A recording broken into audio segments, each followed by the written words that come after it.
艾特大渊众来看这部泰国恐怖片，画家完整版，这真是人心不足蛇吞象。话说大乔悄悄凑到门边一看，哇塞，阿杰把自己的面罩拿下，镜子里的他非常的年轻帅气。他觉察到被大乔偷窥了，突然间，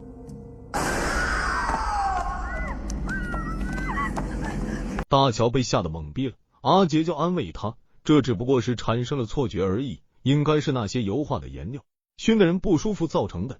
但是大乔不信，强调自己真的看见了一位老妇人。阿杰接着表示，大乔还没有适应那个气味，让他先去休息一会。看完这一幕，我觉得这部片子恐怖氛围的营造还是用了心思的。多角度的运镜，大乔的演技还算自然，值得一看。那么在大乔身上究竟发生了什么事情？接下来他的命运如何？且听金彩彩娓娓道来。故事要从几日前讲起。大乔一大清早醒来，就到处打电话，他正在寻找一样值钱的东西。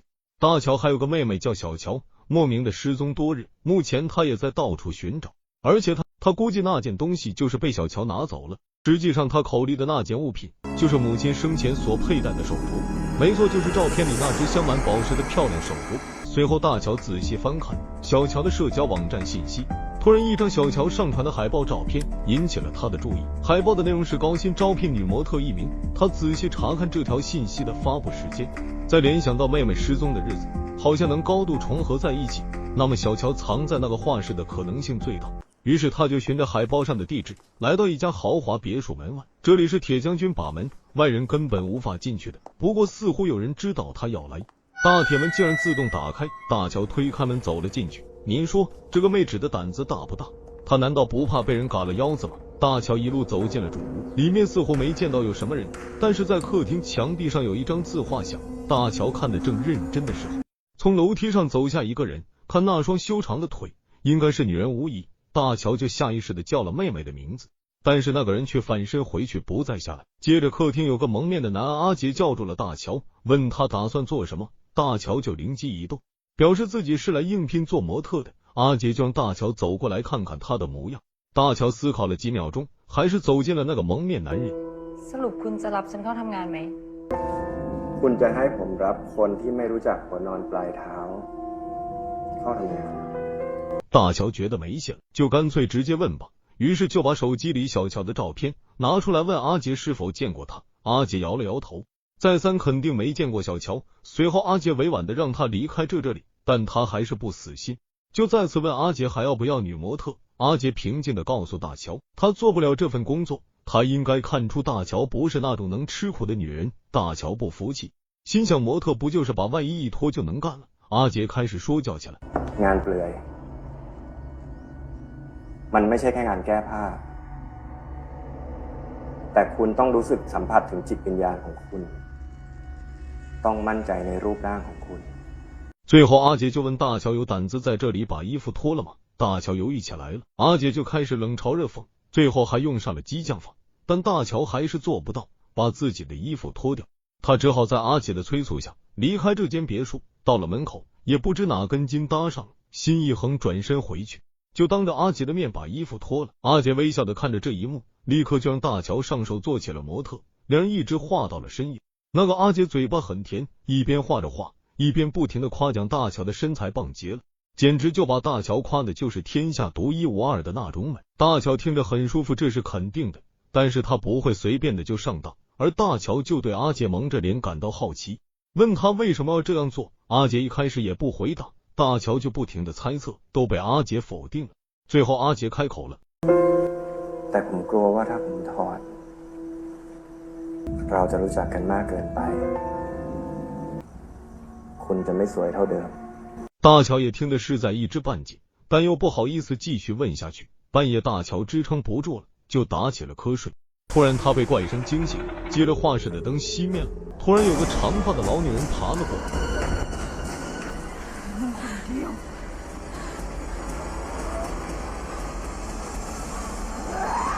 吓得大乔醒了过来，阿杰就在一旁安慰他，他觉得大乔就是做了一个噩梦而已。大乔就想知道现在的时间。阿杰转头一看，时间快到凌晨3点钟，阿杰就让大乔赶紧回去吧。大乔回到家，他依然还在思考，妹妹到底在不在阿杰哪里。不过他似乎更感兴趣的是那只手镯。看完这里，咱们可以看出大乔明面上是在找妹妹小乔，实际上他是在找那只名贵的手镯。至于妹妹小乔的生死，他不是很在乎。本片的悬疑气氛慢慢被烘托了出来。那么问题来了，那位神秘的画家到底有没有请小乔当模特？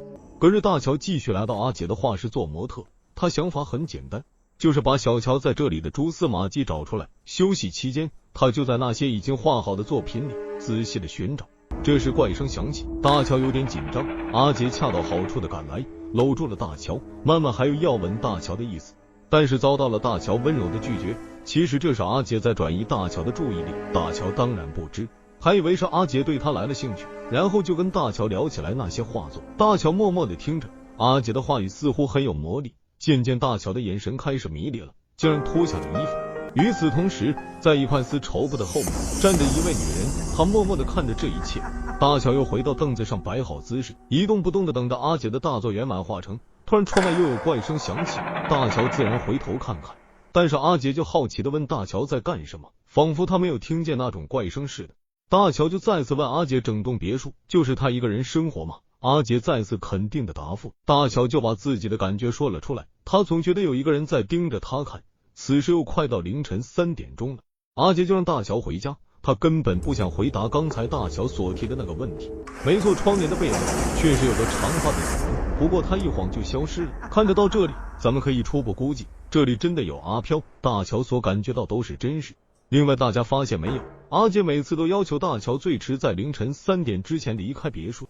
经常看鬼片的都知道，凌晨3点是每天阴气最盛行的时候，这从另外一个角度说明这里有阿飘的存在，而且不止一个。那么问题来，小乔会不会已经是阿飘了呢？大乔回到家中，洗完澡出来，突然发现自己在掉头发，而且是灰白色的，他也没有在意。隔日大乔继续回到室，他发现阿杰并没有出现，但是他对2楼充满了好奇心，因为阿杰从未让他上去过，于是就想去2楼看看有什么东西。首先映入眼帘的就是一幅画作，只不过是倒伏的。接着听见声音传来，他悄悄凑过去一看，哇塞，阿杰把自己的面罩拿开了，的确非常的帅气。不过他已经知道被大乔偷窥了，于是就发生了片头那一幕。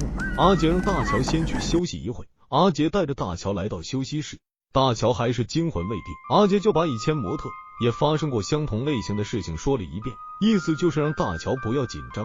这种错觉的事情在这里稀松平常，大乔马上就联想到了近来自己手上的皮肤在衰老，难道这跟油画的颜料有关系吗？阿杰想了想表示否定。大乔实在没想到阿杰的模样会这么年轻，就问他到底多大了。อายุเป็นเพียงตัวเลขมันก็แค่วันเวลาที่ผ่านไปบางที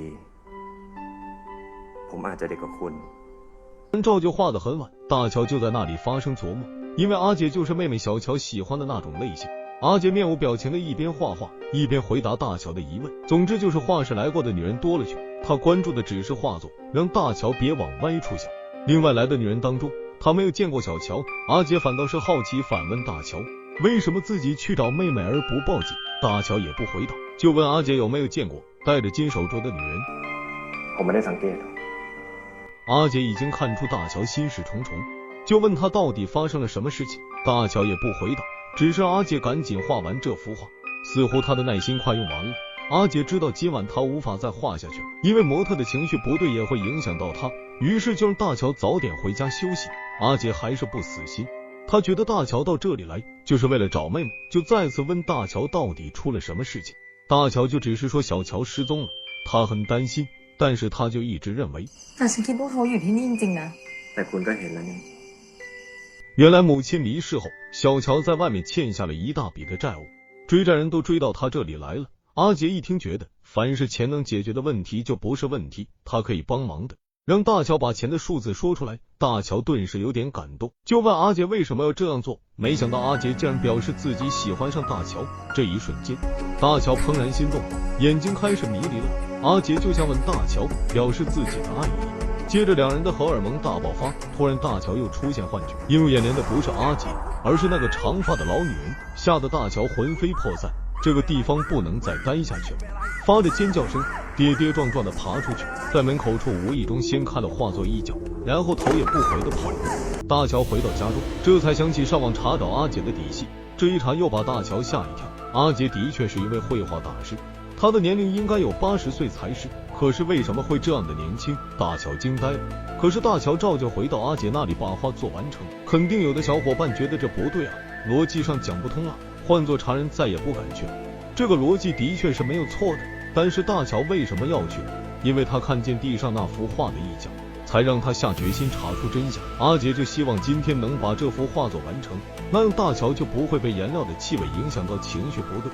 大乔想了想，就把耳环摘了下来，然后告诉阿杰他的耳环可能丢在了厨房，希望他现在就把耳环找回来。阿杰起身就去厨房，大乔就趁机来到阿杰的卧室，然后开始翻箱倒柜寻找什么东西。没错，他在找那只手镯，这玩意比他的妹妹小乔更重要。片刻之后，阿杰推门进来，大乔手上拿着耳环，面部表情异常的慌张。พอดีเลยค่ะตกอยู่ข้างคุณจริงๆด้วยอ่ะ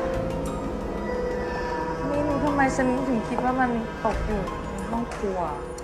阿杰早就看出来了，也不戳穿他，就让他把剩下的画作一起完成。两人画着画，大乔就实在忍不住了，就问起阿杰的真实年龄以及楼下的那幅自画像究竟是谁。阿杰不承认也不否定，就是让大乔安静下来，让他把最后的画作完成。这下大乔实在绷不住了，他就拿出枪质问那幅画作上的小乔去哪里了。阿杰就一直不慌不忙地强调要把这幅画完成。随着阿杰的画笔划过，大乔手上的皮肤开始出现皲裂状。มันอะไรกันคุณทำอะไรกับฉันหยุดนะนี่ฉันทิ้ง画室的灯也灭，这个场景令人极其的毛骨悚然。突然，一只戴手镯的手伸出来，死死地抓住大乔的脖子。没错，这个长发阿飘就是妹妹小乔。原来两姐妹一直在争夺母亲的遗产，也就是那只名贵的金手镯。阿杰质问大乔为什么那么的贪婪，在地板上有一只金手镯不停地转动。阿杰保证让姐妹俩的美丽在他这里得到永生。随着金手镯停止转动，已经变得苍老的大乔慢慢爬了出来。他还想着那只金手镯。与此同时，阿杰画完了最后一笔，大乔就此领了合法。影片到此结束了。我认为本片拍摄的很棒，满分5星，我给打分4星。那么本片到底讲的是个啥？